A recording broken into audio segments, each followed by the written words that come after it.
കഥയാരംഭിക്കുന്നത് US-ൽ ജേർണലിസ്റ്റായി ജോലി നോക്കുന്ന ഫ്രെഡിനെ പരിചയപ്പെടുത്തിക്കൊണ്ടാണ്. അന്ന് ഒരു നാസി സപ്പോർട്ടറായി വേഷം മാറി നാസികളുടെ ഒരു ഗ്രൂപ്പ് മീറ്റിംഗിൽ അവരെപ്പറ്റി വാർത്ത എഴുതുവാനും വിവരം ശേഖരിക്കാനും ഫ്രെഡ് പോയിരിക്കുകയായിരുന്നു. പക്ഷേ ഫ്രെഡിന്റെ സംസാര രീതിയും മറ്റും അത്തരത്തിലല്ലാത്തതുകൊണ്ട് ഫ്രെഡിന്റെ കള്ളം പൊളിഞ്ഞു. തല്ലുകൊള്ളാതെ ഫ്രെഡ് രക്ഷപ്പെട്ടത് തന്നെ ഒരു തരത്തിലായിരുന്നു. കഥ അവിടെ നിന്നും വൈറ്റ് ഹൌസിലേക്ക് തിരിയുന്നു. ചാർലറ്റ് എന്നു പേരുള്ള ഒരു യുവതിയെ നമ്മൾ പരിചയപ്പെടുകയാണ്. അവർ പ്രസിഡന്റിനോട് സംസാരിക്കുകയായിരുന്നു. നിലവിലവർ US-ലെ സെക്രട്ടറി ഓഫ് സ്റ്റേറ്റ് ആണ്. ചാർലറ്റും പ്രസിഡന്റും സംസാരിക്കുകയായിരുന്നു. വരാനിരിക്കുന്ന ഇലക്ഷനെ പറ്റിയാണ് സംസാരമൊക്കെ. താൻ അടുത്ത ഇലക്ഷനിൽ കാൻഡിഡേറ്റായി നിൽക്കുന്നില്ല എന്ന് പ്രസിഡന്റ് പറഞ്ഞു. ചാർലറ്റ് അതൊരു അവസരമായി നോക്കിക്കണ്ടിരുന്നു. പ്രസിഡന്റ് കൂടി ചാർലറ്റിനെ നാമനിർദ്ദേശം ചെയ്യാം പ്രസിഡന്റ് സ്ഥാനത്തേക്ക് എന്ന് പറഞ്ഞതോടെ ചാർലറ്റ് ഒരുപാട് സന്തോഷിക്കുന്നുണ്ട്. ചാർലറ്റിന്റെ ഒരുപാട് നാളത്തെ സ്വപ്നമായിരുന്നു ആ പ്രസിഡന്റ് പദവി. ചാർലറ്റിന്റെ സ്ഥാനാർത്ഥിത്വത്തിന് വേണ്ട എല്ലാ കാര്യങ്ങളും താൻ അറേഞ്ച് ചെയ്തിട്ടുണ്ട് ഇന്നുകൂടി പ്രസിഡന്റ് കൂട്ടിച്ചേർക്കുന്നുണ്ട്. അധികം വൈകാതെ ചാർലറ്റ് ക്യാമ്പയിൻ ടീമിന്റെ ഹെഡിനെ മീറ്റ് ചെയ്തു. അവളുടെ ഇമേജിനെ പറ്റി ഒരു വിലയിരുത്തൽ നടന്നു. ആ വിലയിരുത്തലിൽ ചാർലറ്റ് ഒരു സിംഗിൾ ആയത് പബ്ലിക്കിന്റെ മുമ്പിൽ ചിലപ്പോൾ വിഷയമാവാൻ സാധ്യതയുണ്ട് എന്നൊക്കെ അവർ ചൂണ്ടിക്കാണിക്കുന്നുണ്ട്. കഴിയുമെങ്കിൽ കനേഡിയൻ പ്രസിഡന്റുമായി ഒരു ബന്ധമുണ്ടാക്കാൻ ശ്രമിക്കുന്നത് ആളുകളെ തെറ്റിദ്ധരിപ്പിക്കുന്നത് നന്നായിരിക്കും. അത് ഇലക്ഷന് സഹായം ചെയ്യും എന്നൊക്കെ ക്യാമ്പയിൻ ഹെഡ് വിശദീകരിച്ച് പറയുന്നുണ്ടായിരുന്നു. ഇലക്ഷന്റെ കാര്യമാണല്ലോ, അതിനുവേണ്ടി ഒരു കൈ നോക്കാം എന്ന് ചാർലറ്റ് പറയുകയും ചെയ്തു. ഇതേസമയം മറുവശത്ത് ഫ്രെഡ് തന്റെ ഓഫീസിലേക്ക് തിരികെ എത്തുകയായിരുന്നു. തലേ ദിവസം താൻ കഷ്ടപ്പെട്ട് സംഘടിപ്പിച്ച വിവരങ്ങളടങ്ങിയ നാസി സംഘടനയെ പറ്റി എഴുതിയ ആർട്ടിക്കിൾ എഡിറ്റർക്ക് കൈമാറാൻ ഫ്രെഡ് തുനിഞ്ഞു. അപ്പോഴായിരുന്നു ഫ്രെഡ് ഞെട്ടിക്കുന്ന ആ വിവരം അറിയുന്നത്. ഫ്രെഡിന്റെ കമ്പനി മറ്റൊരു ടീം വാങ്ങിയത്രേ. വാങ്ങിയിരിക്കുന്നത് പാർക്കർ വെംബ്ലി എന്ന് പേരുള്ള ഒരു മീഡിയ സാമ്രാജ്യത്തിന്റെ ഉടമയാണ്. ഫ്രെഡ് ആകെ നിരാശനാവുന്നുണ്ട്. കാരണം ഫ്രെഡിന്റെ രാഷ്ട്രീയ ബോധവും നിലവിൽ മീഡിയ ഏറ്റെടുത്തിരിക്കുന്നവരുടെ രാഷ്ട്രീയവും രണ്ടും രണ്ടായിരുന്നു. അവിടെ തുടരുകയാണെങ്കിൽ തന്റെ ഐഡിയോളജികൾക്കെതിരായി ഫ്രെഡിന് ഓരോന്ന് ചെയ്യേണ്ടി വരും. ഫ്രെഡിന് വലിയ തോതിൽ ദേഷ്യം വന്നു. ഒടുവിൽ അവിടെ നിന്ന് റിസൈൻ ചെയ്തിറങ്ങുവാൻ ഫ്രെഡ് തീരുമാനിക്കുകയാണ്.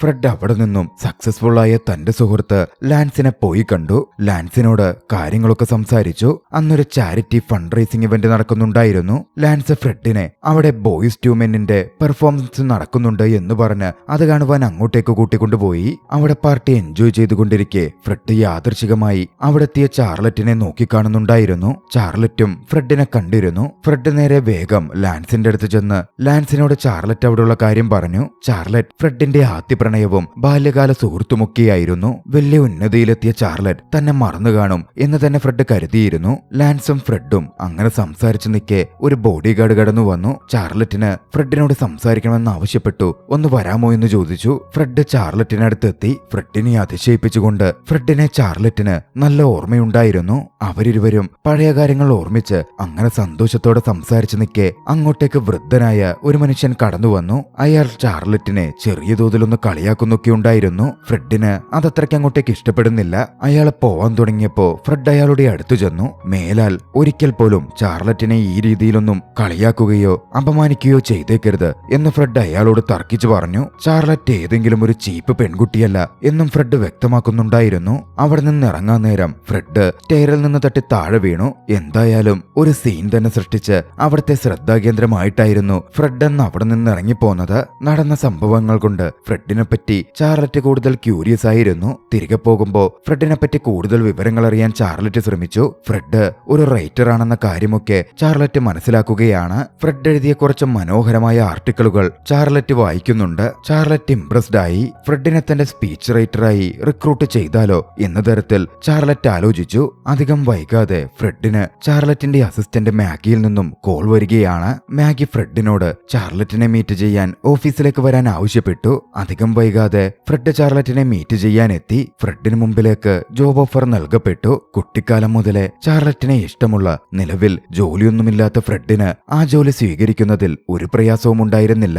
ഉടനടി ഫ്രെഡ് ആ ജോലിയിലേക്ക് കടന്നു. അധികം വൈകാതെ സ്വീഡനിൽ വെച്ച് നടക്കുന്ന വേൾഡ് ലീഡേഴ്സ് സമ്മിറ്റിലേക്ക് ചാർലറ്റിന് പങ്കെടുക്കാൻ പുറപ്പെടണമായിരുന്നു. വിമാനത്തിൽ വെച്ചായിരുന്നു ഫ്രെഡ് തന്റെ ആദ്യത്തെ പ്രസംഗം എഴുതുന്നത്. എഴുതി തീർന്നതും ഫ്രെഡ് ആ പ്രസംഗം ചാർലറ്റിന്റെ കയ്യിൽ എത്തിച്ചു. പക്ഷേ ഈ സ്പീച്ച് അത്ര പോരെന്നും മാറ്റി എഴുതണം എന്നും അവൾ ആവശ്യപ്പെടുകയാണ്. അങ്ങനാണെങ്കിൽ ഒരു കാര്യം ചെയ്യാലോ, പണ്ട് ഹൈസ്കൂളിൽ പഠിക്കുമ്പോ ഞാൻ നിനക്ക് എഴുതി തന്ന ഒരു സ്പീച്ചില്ലേ, എൻവയോൺമെന്റൽ ക്യാമ്പയിനുമായി ബന്ധപ്പെട്ട തീം രണ്ടും ഒന്നാണല്ലോ, ആ സ്പീച്ച് തന്നെ എടുത്താലോ എന്ന് ഫ്രെഡ് തിരക്കി. ചാർലറ്റിന് കൃത്യമായി ഓർമ്മയുണ്ടായിരുന്നില്ല. ഫ്രെഡ് ഓരോ വരികളും ആവർത്തിച്ച് ഓർമ്മിപ്പിച്ചപ്പോ ചാർലറ്റ് അതിശയത്തോടെ ഫ്രെഡിനെ കേട്ടിരിക്കുന്നുണ്ടായിരുന്നു. വൈകാതെ അവർ മീറ്റിംഗ് നടക്കുന്ന ഇടത്തേക്ക് എത്തി. വൈകിട്ടാണ് മീറ്റിംഗ് ഉള്ളത്. ചാർലറ്റിന്റെ ടീം കാര്യങ്ങൾ അറേഞ്ച് ചെയ്യുന്നുണ്ടായിരുന്നു. അന്ന് രാത്രിയിൽ ഇവന്റ് നടക്കുന്നതിന്റെ തൊട്ടു മുമ്പ് പുറത്തുനിന്ന് മദ്യപിക്കുകയായിരുന്ന ഫ്രെഡിനടുത്തേക്ക് അസിസ്റ്റന്റ് മാഗി വന്നു. ഫ്രെഡ് എഴുതിയിരിക്കുന്ന സ്പീച്ചിൽ പലതും അത്ര ശരിയാവില്ലെന്നും മാറ്റി എഴുതണമെന്നും ആവശ്യപ്പെട്ടു. കാര്യം വ്യവസായികളെ പ്രീതിപ്പെടുത്തുന്ന തരത്തിലായിരുന്നില്ല ആ സ്പീച്ച് ഉണ്ടായിരുന്നത്.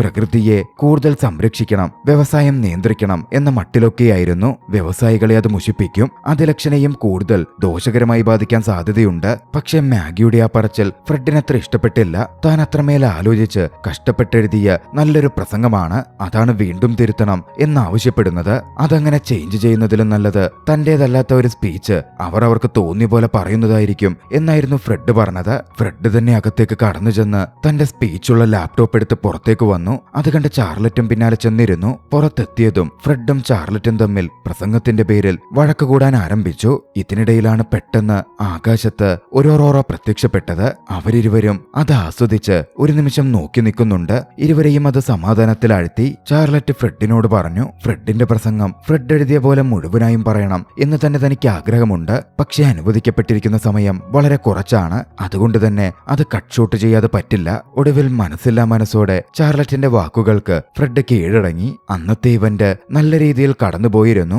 എൻവയോൺമെന്റൽ ഫ്രണ്ട്ലിയായ ചാർലറ്റിന്റെ പ്രസംഗവും ഏറെ ശ്രദ്ധ പിടിച്ചു പറ്റി. അടുത്ത ദിവസം തിരികെ യാത്ര ചെയ്യുമ്പോൾ ഫ്രെഡ് ചാർലറ്റിനടുത്തെത്തി തലേ ദിവസത്തെ കാര്യങ്ങൾക്ക് അവളോട് ക്ഷമ ചോദിച്ചു. പിന്നീടും അവരോരൊന്ന് സംസാരിച്ചിരിക്കാനും അവരുടെ ഫേവറേറ്റ് കാര്യങ്ങൾ പങ്കുവയ്ക്കാനുമൊക്കെ ആരംഭിച്ചു. അവർക്കിടയിലെ അടുപ്പം വലിയ തോതിൽ വർദ്ധിക്കുന്നുണ്ടായിരുന്നു. നാളുകൾ കടന്നുപോയിക്കൊണ്ടിരുന്നു. ഇരുവരും ഒന്നിച്ച് വർക്ക് ചെയ്തുകൊണ്ടുമിരുന്നു. എപ്പോഴും ഫ്രെഡ് ചാർലറ്റിനൊപ്പമുണ്ടായിരുന്നു. ചാർലറ്റ് ആകട്ടെ ഫ്രെഡിനെ പലപ്പോഴും ഒപ്പമിരുന്ന് സിനിമ കാണാൻ ക്ഷണിക്കും. അങ്ങനിരിക്കെ ഒരു ദിവസം ഫ്രെഡും ചാർലറ്റും ഒന്നിച്ച് പുതിയ പ്രസംഗം എഴുതിക്കൊണ്ടിരിക്കെ പെട്ടെന്നായിരുന്നു അവിടെ പുറത്ത് ഒരു കലാപമുണ്ടായത്. അതിന്റെ തുടർച്ച ചാർലറ്റിന്റെ വീട്ടിലേക്കും എത്തിയിരുന്നു. ഭാഗ്യവശാൽ ആക്രമണത്തിൽ നിന്നും ഫ്രെഡും ചാർലറ്റും സർവൈവ് ചെയ്തു. ഇരുവരും സുരക്ഷയ്ക്കായി വെയർഹൌസിലേക്ക് മാറി. അവിടെ തുടരുമ്പോ ചാർലറ്റ് ഫ്രെഡിനെ സമാധാനിപ്പിച്ചു. ഒരു പൊളിറ്റീഷ്യന്റെ ജീവിതത്തിൽ ഇതൊക്കെ സ്വാഭാവികമാണെന്നും കുറച്ചു കഴിയുമ്പോ ഫ്രെഡിന് ഇതൊക്കെ സ്വാഭാവികമായിക്കോളും എന്നും ചാർലറ്റ് കൂട്ടിച്ചേർത്തു. ഓരോന്ന് പറഞ്ഞ് പഴയ കാര്യങ്ങൾ ഓർമ്മിച്ച് അവരവിടെ ഇരുന്ന് വീണ്ടും സംസാരിച്ചുകൊണ്ടിരുന്നു. ആ ഒരു അവസരം ഫ്രെഡിന് അനുകൂലമായി തോന്നിയിരുന്നു. ഫ്രെഡ് ഒടുവിൽ ധൈര്യം സംഭരിച്ച്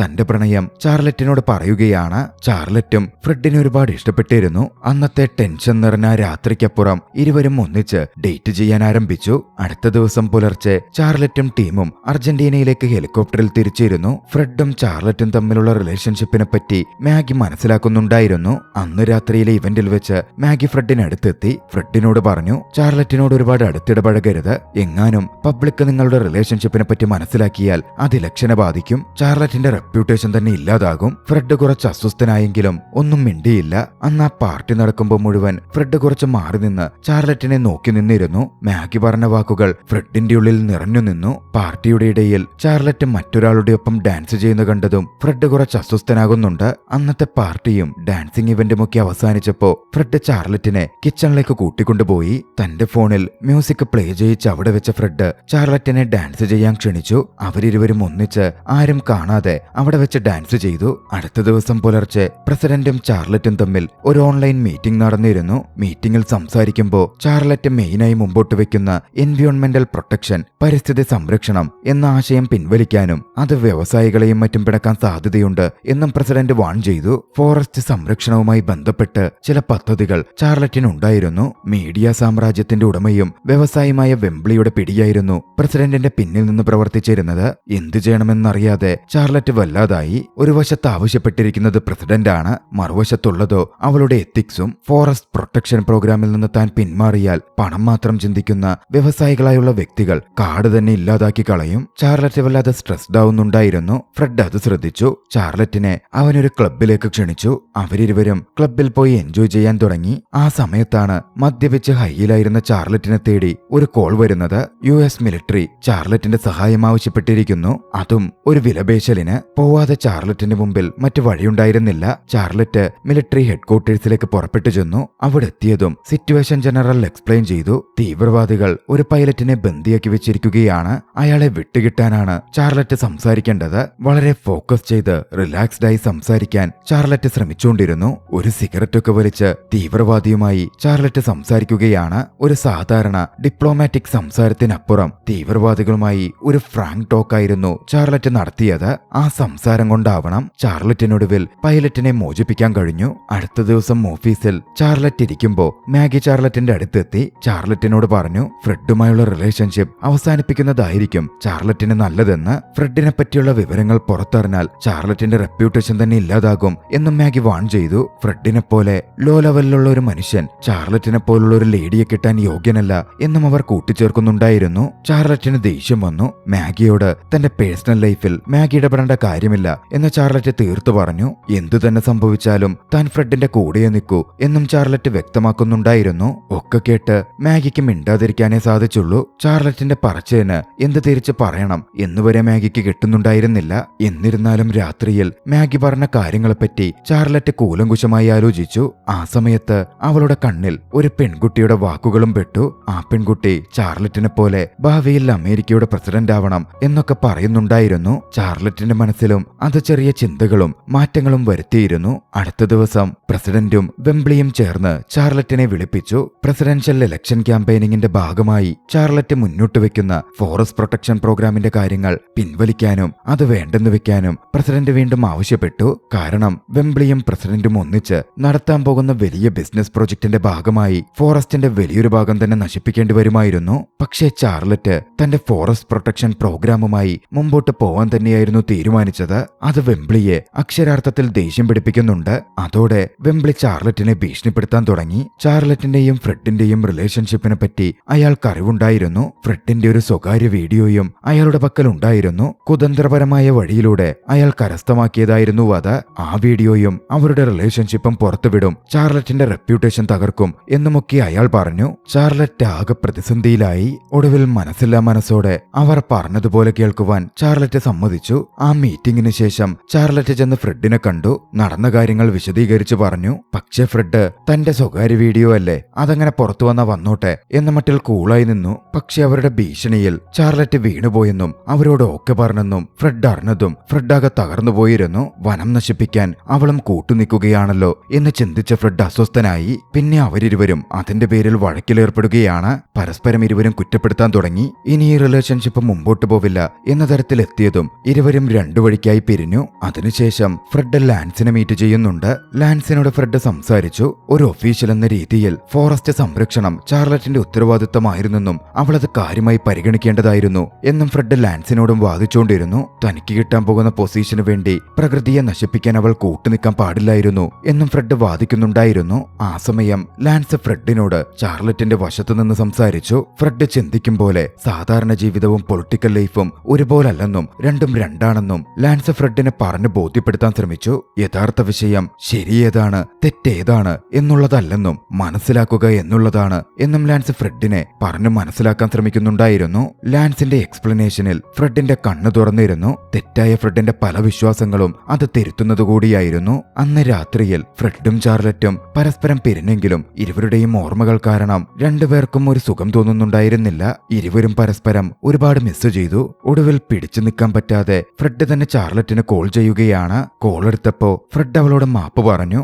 അവളുടെ സ്ഥാനവും അവസ്ഥയും മനസ്സിലാക്കാതെ അങ്ങനെ പെരുമാറിയതിന് ക്ഷമ ചോദിച്ചു. താൻ അവളെ ഒരുപാട് മിസ് ചെയ്തെന്നും തങ്ങളുടെ റിലേഷൻഷിപ്പ് പഴയതുപോലാകുവാൻ താൻ എന്തു വേണമെങ്കിലും ചെയ്യാം എന്നുമൊക്കെ ഫ്രെഡ് പറയുന്നുണ്ടായിരുന്നു. ചാർലറ്റ് മിണ്ടാതെ നിന്നതേയുള്ളൂ. അടുത്ത ദിവസം ക്യാമ്പയിൻ വെന്യൂവിലേക്ക് പോകുന്ന സമയം ചാർലറ്റ് ആലോചിച്ചത് മുഴുവൻ ഫ്രെഡിനെ പറ്റിയായിരുന്നു. ക്യാമ്പയിൻ വെന്യൂവിലെത്തി തന്റെ സപ്പോർട്ടേഴ്സിനോട് അവൾ സംസാരിക്കാൻ തുടങ്ങി. പക്ഷേ സംസാരത്തിനിടയിൽ തന്റെ കണ്ണീർ പിടിച്ചുവെച്ചുകൊണ്ട് നല്ലൊരു പ്രസിഡന്റ് സ്ഥാനാർത്ഥിയാവാനുള്ള തന്റെ യോഗ്യത നഷ്ടപ്പെട്ടതായി അവൾ അവരോടായി പറഞ്ഞു. പിന്നാലെ ഫോറസ്റ്റ് നശിപ്പിക്കലുമായി ബന്ധപ്പെട്ട് പ്രസിഡന്റും ബിസിനസ്മാനും ചേർന്ന് തന്നെ ഭീഷണിപ്പെടുത്തിയ കാര്യവും അതിന് മനസ്സില്ലാ മനസ്സോടെയാണെങ്കിലും താൻ കൂട്ടുനിൽക്കാൻ ആ സമയത്ത് ആലോചിച്ചിരുന്നതായുമൊക്കെ അവൾ വെളിപ്പെടുത്തി. തൊട്ടു പിന്നാലെ ഒരു കോമൺ മാനായ ഫ്രെഡുമായുള്ള തന്റെ റിലേഷൻഷിപ്പിനെ പറ്റിയും അവൾ തുറന്നു പറഞ്ഞു. ആ ഒരു പാവം മനുഷ്യനെ രാഷ്ട്രീയക്കാരുടെ കൊടൂര ലോകത്തേക്ക് താൻ കൊണ്ടുവന്നിട്ട് കഷ്ടപ്പെടുത്തുകയായിരുന്നുവെന്നും അവൾ പറയുന്നുണ്ടായിരുന്നു. ഇതിന്റെ ഭവിഷ്യത്ത് തനിക്കെതിരെ തന്നെ ഉടൻ ഉണ്ടാവുമെന്നും ഫ്രെഡിന്റെ ഒരു സ്വകാര്യ വീഡിയോ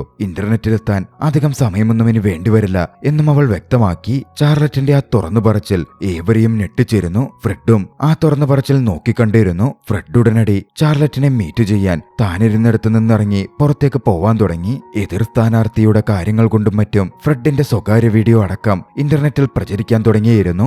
ഓരോന്നും ചോദിച്ച് ഫ്രെഡിനെയും ആളുകളും മീഡിയയും വളയാനും തുടങ്ങി. പക്ഷെ ഫ്രെഡ് ശ്രമിച്ചത് മുഴുവൻ ചാർലറ്റിനെ എങ്ങനെങ്കിലും കാണാനായിരുന്നു. തന്റെ വീഡിയോ വൈറലായതും എല്ലാവരും തന്നെ നോക്കുന്നതുമൊന്നും ഫ്രെഡിന് വിഷയമായിരുന്നേയില്ല. ഫ്രെഡ് ആകെ ആഗ്രഹിച്ചത് താൻ പ്രണയിക്കുന്ന യുവതിയെ കാണണം എന്നുള്ളത് മാത്രമായിരുന്നു. ഒടുവിൽ അന്വേഷിച്ച് എവിടെയും കണ്ടെത്താൻ പറ്റാതെ ഫ്രെഡ് തിരികെ തന്റെ വീട്ടിലെത്തുകയാണ്. വീട് തുറന്ന് അകത്തേക്ക് കയറിയപ്പോ ചാർലറ്റ് അതാ അവനെ പ്രതീക്ഷിച്ചിട്ടെന്ന വണ്ണം വീടിനുള്ളിലിരിക്കുന്നു. ഫ്രെഡിനോട് ക്ഷമ ചോദിച്ച ചാർലറ്റ് ഫ്രെഡിനെ താൻ മിസ് ചെയ്യുന്നു എന്ന് പറഞ്ഞു. ഈ കാലം ഒട്ടുക്കും സ്ട്രോങ് ആയ ഒരു യുവതിയാണെന്ന് താൻ സ്വയം വിചാരിച്ചിരുന്നെന്നും പക്ഷേ ഫ്രെഡിനെ നഷ്ടപ്പെട്ടപ്പോ താൻ തകർന്നുപോയെന്നും ചാർലറ്റ് പറയുന്നുണ്ട്. ചാർലറ്റിന്റെ ഉള്ളിലെ പ്രണയം ഏറെ പ്രകടമാകുന്നുണ്ടായിരുന്നു. ഫ്രെഡിനു വേണ്ടി തന്റേതായ എന്തും നഷ്ടപ്പെടുത്താൻ തനിക്കൊരു മടിയുമില്ല എന്നും ചാർലറ്റ് കൂട്ടിച്ചേർക്കുന്നുണ്ടായിരുന്നു. അവരിരുവരും സന്തോഷത്തോടെ അന്ന് അവിടെ വെച്ച് ചുംബിച്ചു. പുറത്ത് മീഡിയക്കാരുടെ ബഹളമൊക്കെ കേൾക്കാമായിരുന്നു. ലാൻസ് എത്തി അക്കാര്യം അവരെ അറിയിക്കുക കൂടി ചെയ്തതോടെ അവരിരുവരും മീഡിയയെ ഫേസ് ചെയ്യാൻ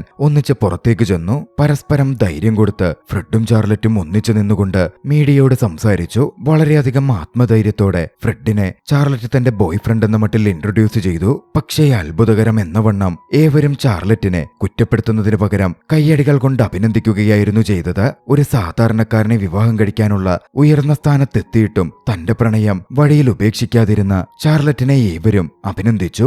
മാധ്യമപ്രവർത്തകർ വരെ കയ്യടിച്ചു. പിന്നീട് 2 മാസങ്ങൾക്ക് ശേഷം ഇലക്ഷൻ റിസൾട്ട് വന്നിരുന്നു. ചാർലറ്റ് അമേരിക്കയുടെ പ്രസിഡന്റായി എലക്ട് ചെയ്യപ്പെട്ടു. ഫ്രെഡും ചാർലറ്റും വിവാഹം കഴിക്കുകയും ചെയ്തിരുന്നു. അങ്ങനെ അമേരിക്കയുടെ ചരിത്രത്തിൽ ആദ്യമായി ഫസ്റ്റ് മിസ്റ്ററായി ഫ്രെഡ് മാറി. ആ ദൃശ്യങ്ങളോടെ ചലച്ചിത്രം അവസാനിക്കുകയാണ്. രസകരമായ ഈ ചലച്ചിത്രം നിങ്ങൾക്കിഷ്ടമായെങ്കിൽ വീഡിയോ ലൈക്ക് ചെയ്യുക.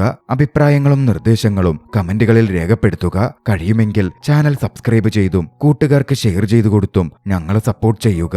അടുത്ത എപ്പിസോഡിൽ മറ്റൊരു മികച്ച ചലച്ചിത്രവുമായി നമുക്ക് കണ്ടുമുട്ടാം. അതുവരെ ബൈ.